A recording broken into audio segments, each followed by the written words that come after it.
প্রশাসনের সহায়তায় আজকের এই পদযাত্রাকে এখানে ককটেল বিস্ফোরণ করা হয়েছে। আমরা এই সরকারকে, এই স্বরাষ্ট্রমন্ত্রীকে হুঁশিয়ার বলতে চাই, বলতে চাই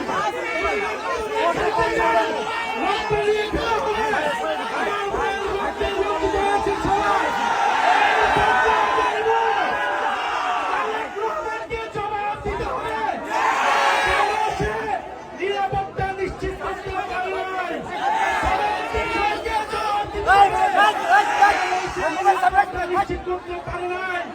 আপনারা ককটেল ফুটান, গুলি চালান, বোমাবাজি করুন, এনসিপির জুলাই পদযাত্রা চলমান থাকবে। প্রত্যেকটা উপজেলায় আমরা জুলাই পদযাত্রা নিয়ে যাব, জনমতের গণনায় বাস্তবায়ন করব, হত্যাকারীদের বিচার নিশ্চিত করব এবং সীমান্তের সুরক্ষা সহ তরুণদের কর্মসংস্থান সকল দাবি আমরা নিশ্চিত করব। আমরা হুঁশিয়ারি দিতে চাই, এই সবার যারা দায়িত্বরত হয়েছে, পুলিশ প্রশাসন, ডিসি, কেন বিদ্যুৎ অফ হয়ে গেল, কিভাবে ককটেল বিস্ফোরণ হলো,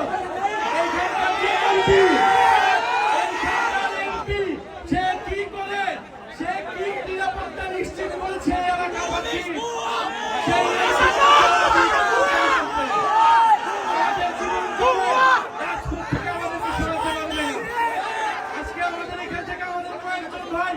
গুরুতর আহত হয়েছে। আমরা এর বিচার চাই। যদি দ্রুত সময়ের মধ্যে এই তদন্তের বিচার নিশ্চিত না করা হয়, তাহলে এখানকার স্থানীয় প্রশাসন এবং এমপি তাকে জবাবদিহিতার আওতায় আমরা এনসিপির পদযাত্রা চলমান থাকবে। যত ভয়, ভীতি, বোমাবাজি, ককটেল সবকিছুকে উপেক্ষা করে আমাদের পদযাত্রা চলমান থাকবে এবং স্পষ্ট আজকের এই ককটেল বিস্ফোরণ, বোমা বিস্ফোরণ প্রশাসনের সহায়তায় হয়েছে।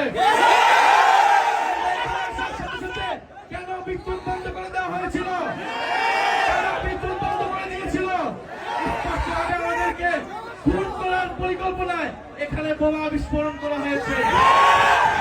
বিচার চাই, কোন সন্ত্রাসীর ঠিকানা এই সাভারে হবে না। যারা গণহত্যাকারীদেরকে প্রশ্রয় দিবে, যারা সন্ত্রাস চাঁদাবাজি খুনিদেরকে প্রশ্রয় দিবে, যারা দুর্নীতিবাজকে প্রশ্রয় দিবে, তাদের পরিণতি ফ্যাসিস্ট আওয়ামী লীগের মতো হবে।